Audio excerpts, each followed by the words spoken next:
Hey guys, welcome to my new podcast series, Your Health You Care. Good morning guys. आज जो मैं आप लोगों से बात करने वाला हूँ वो टॉपिक रहेगी हेडेक की, सर दर्द की। बहुत ज़्यादा कॉमन है, लगभग सभी लोगों को होता ही है कभी ना कभी। और चूँकि इसकी जो है दवाएं ओवर द काउंटर मिल जाती है, मतलब कि आप सेल्फ मेडिकेट कर लेते हो, पैरासीटामोल, कॉम्बीफ्लैम, कुछ भी आप you can go to the pharmacy और वहाँ से आप सेल्फ मेडिकेट कर लेते हो। जो भी आपको लोगों ने बताया होता है वो दवा ले लेते हो। तो इस वजह से इस बीमारी को इतना सीरियसली लोग नहीं ले पाते, जबकि इसका भी ट्रीटमेंट अगर चाहेंगे तो पॉसिबल है।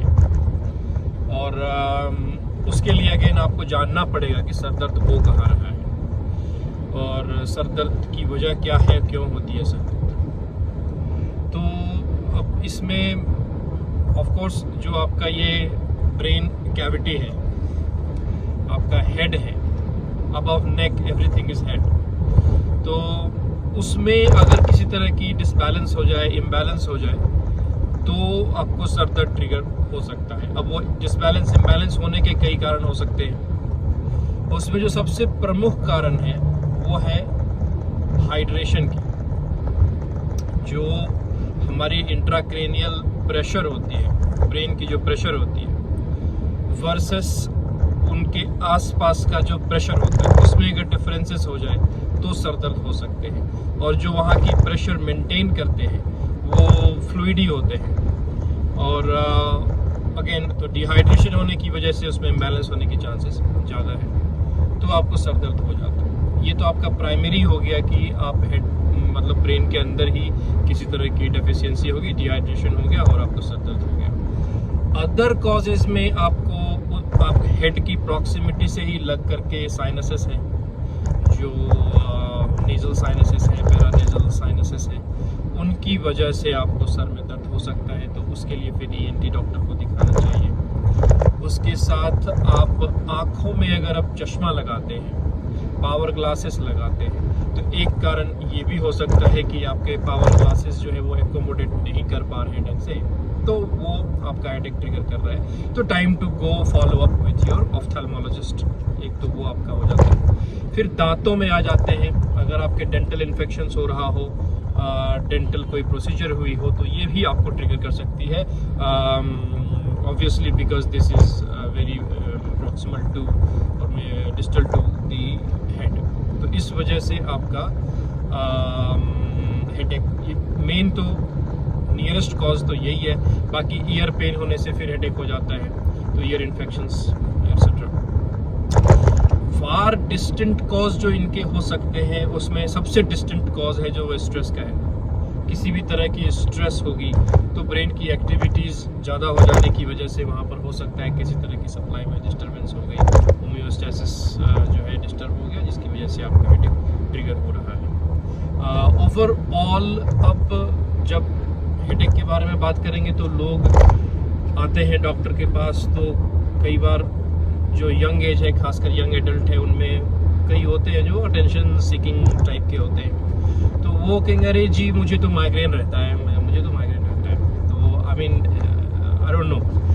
तो इसमें माइग्रेन एक फैंसी वर्ड है, कहते हैं ठीक है, बट मेरा क्या रिकमेंडेशन है आपका माइग्रेन वर्ड को लेकर के कि before you even speak about, आप माइग्रेन के बारे में बात करने से पहले एक बार अपने डॉक्टर से ये डायग्नोसिस एस्टैब्लिश कराओ। आप किसी न्यूरोलॉजिस्ट, किसी ENT स्पेशलिस्ट या फॉर दैट मैटर किसी जनरल फिजिशियन, किन्हीं से भी ये डायग्नोसिस को ना एस्टैब्लिश करो। माइग्रेन जो होती है वो एक क्रॉनिक हेडेक होती है। क्रॉनिक हेडेक के वही फैक्टर्स कई सारे हो सकते हैं, और उसको एस्टैब्लिश करने से पहले हम आपकी ब्रेन की EEG etcetera, CT head etcetera, ये सारी चीज़ें कराने के बाद, आपकी कंप्लेंट्स देखने के बाद फिर ये डायग्नोसिस को एस्टैब्लिश करते हैं। तो don't just use fancy word कि हाँ मुझे तो है, आप इसको एस्टैब्लिश कराओ डायग्नोसिस को। और जो सबसे बेसिक कॉज है वो आपका डिहाइड्रेशन है। डिहाइड्रेशन इसलिए है क्योंकि आप थोड़ा सा इसके बारे में if you want to know more about it, तो जो हमारे शरीर के वाइटल ऑर्गन्स हैं, जो इम्पोर्टेंट ऑर्गन्स हैं, they are essentially floating in water. मतलब I hope you understand what I am trying to say, कि जैसे आपका हार्ट है, हार्ट भी एक पॉकेट में है और उस पॉकेट में पानी है और पानी के ऊपर ना ये फ्लोट करता रहता है। और वैसे ही ब्रेन है, ब्रेन के चारों तरफ कवरेज है, वो भी एक पाउच जैसा ही है। वो बिल्कुल वाटर है, उसमें इंट्राक्रेनियल फ्लूइड है, ICF। आप उसमें ये ब्रेन जो होते हैं मूव करते हैं या फ्लोट करते हैं। और आपकी जो लंग्स है, लंग्स के चारों तरफ भी एक पाउच है जिसमें पानी भरा रहता है। आपका पेरिटोनियम है, I mean whatever organ you are looking at, उसमें आप देखेंगे कि पानी fluid, I mean not necessarily plain water, वो फ्लूइड काफ़ी कीमती फ्लूइड होती है। उसमें आपको इसेंशियल न्यूट्रिएंट्स, प्रोटीन, इलेक्ट्रोलाइट्स, इन सब का एक परफेक्ट बैलेंस होता है। और परफेक्ट बैलेंस होने की वजह से हमारा बॉडी का मैकेनिज्म फंक्शनिंग जो है वो स्मूथ रहता है। डिहाइड्रेशन मैंने क्यों बोला? डिहाइड्रेशन इसलिए कि अगर आपका शरीर में पानी कम हो जाता है तो कहीं ना कहीं से शरीर पानी उधार लेगा, नेबरिंग ऑर्गन से लेगा, ब्लड वेसल्स से लेगा, और कहीं से भी ले सकता है। और उसमें अगर इम्बैलेंस हो जाती है तो बाकी ऑर्गन्स फिर भी एडजस्ट कर लें। आपको इमीडिएटली जो है हार्ट पेन या आपका कोई लंग्स पेन, चेस्ट पेन इत्यादि ना हो, लेकिन हेडेक जो है वो तुरंत ट्रिगर हो जाएगा। अगर आपके ऊपर यहाँ पर अगर फ्लूइड इम्बैलेंस हो गया तो इमीडिएट ट्रिगर आपका हेडेक का हो जाता है। So you understand the importance of water, कि वाटर कितना इंपॉर्टेंट है just to maintain the balance inside the organ. और इसका इजी ट्रीटमेंट है, you just carry the water bottle with you. And what a day to talk about it यार। काफी hot weather अभी चल रहा है, मौसम गर्म है। कल वैसे दिल्ली गुड़गांव में काफी तेज आंधी आई, बारिश आई, हमारी बालकनी में भी सारे गमले गिर गए थे। On top of that balcony में हमारे पता नहीं कहाँ से एक पूरा हनीकॉम जो है वो गिर गया है, पूरा बड़ा सा छत्ता गिर गया है। तो भाई हमने फ़ोन किया है मेंटेनेंस वाले को, उसका they take care of it. तो इसी गर्मी का मौसम है तो पानी हमेशा रखना है अपने पास में। अब पानी को लेकर के भी आप बहुत ज़्यादा फैंसी मत हो जाओ कि अरे यार let's carry electrolytes, ORS and all. No, just plain water can help.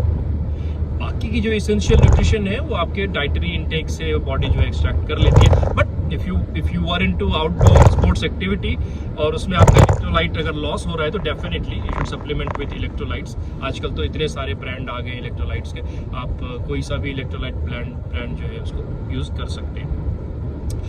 But idea here is to hydrate. मेरी तरफ से रिकमेंडेशन ये होती है, अब ये लग्जरी आपको सिर्फ इंडिया में ही मिल सकती है, क्योंकि इंडिया में आपको बहुत इजीली कोकोनट वाटर मिल जाता है।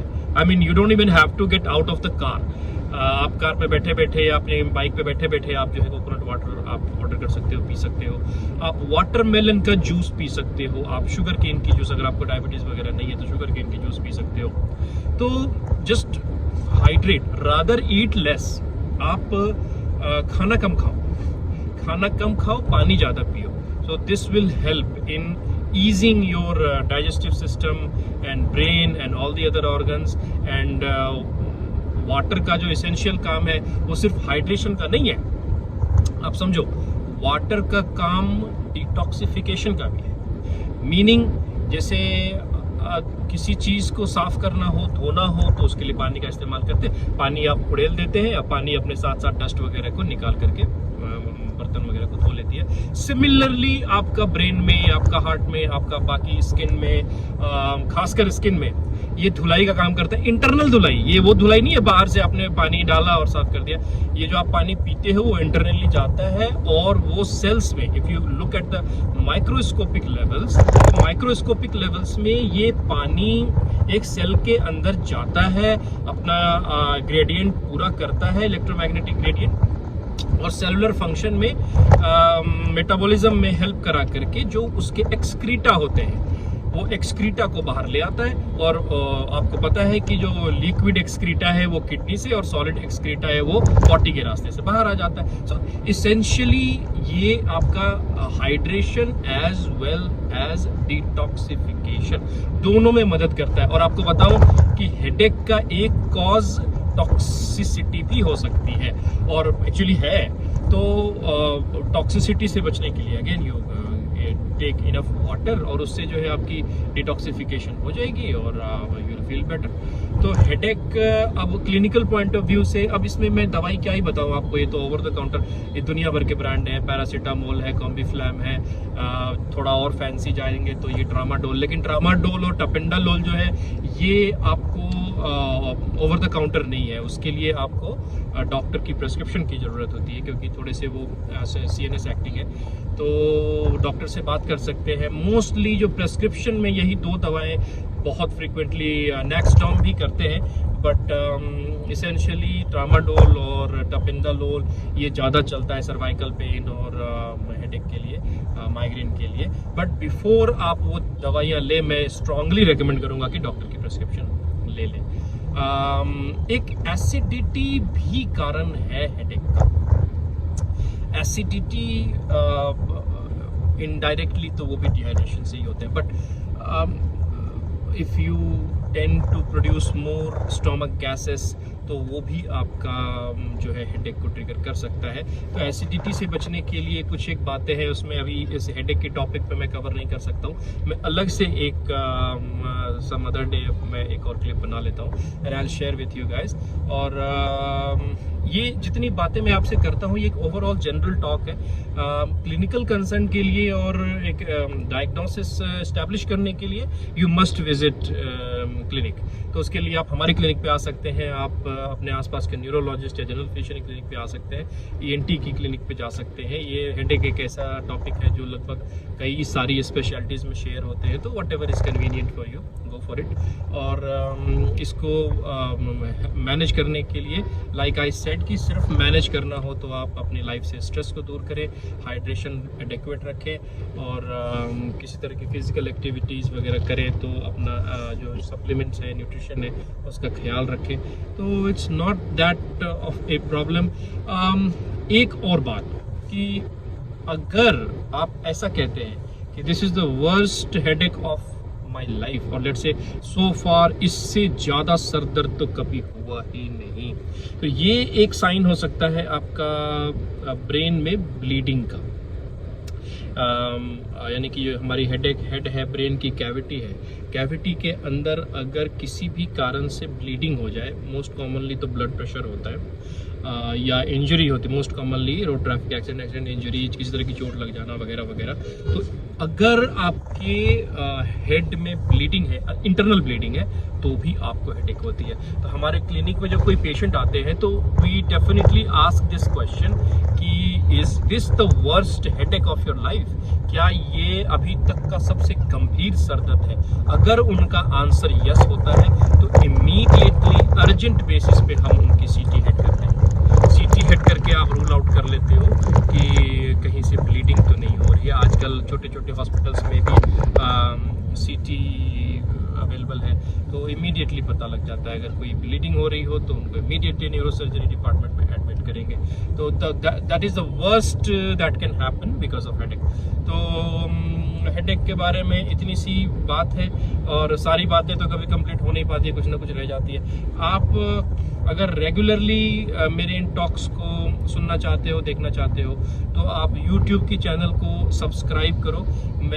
आई हैव बीन, मुझे लोग अप्रोच कर रहे हैं कुछ कोलैबोरेशन के लिए और कुछ और इसमें अपडेट करने के लिए, इसको और ज़्यादा वो करने के लिए। तो फ़िलहाल तो मैं बस अपने एंटरटेनमेंट और टाइम पास के लिए और लोगों तक ये इन्फॉर्मेशन पहुंचाने के लिए कर रहा हूँ, but you never know what happens tomorrow. तो इसलिए आपने अगर सब्सक्राइब नहीं किया है, जब तक ये YouTube channel free of cost subscription के लिए है, तो आप इसको सब्सक्राइब कर लो, क्योंकि after 4-5,000 members the plan is to make it private। अभी ये पब्लिक है, 4-5 हज़ार सब्सक्रिप्शन तक पब्लिक है, उसके बाद इसको प्राइवेट कर सकता हूँ और मेंबरशिप बेस्ड हो जाएगा। काफ़ी सारी चीज़ें हैं जो अनफोल्ड हो सकती है। तो take the opportunity, if you think this helps then go ahead and subscribe to the YouTube। Okay guys, take care, all the best and have a great rest of the day। Now again weather अच्छा है, सुहाना है आजकल, कल रात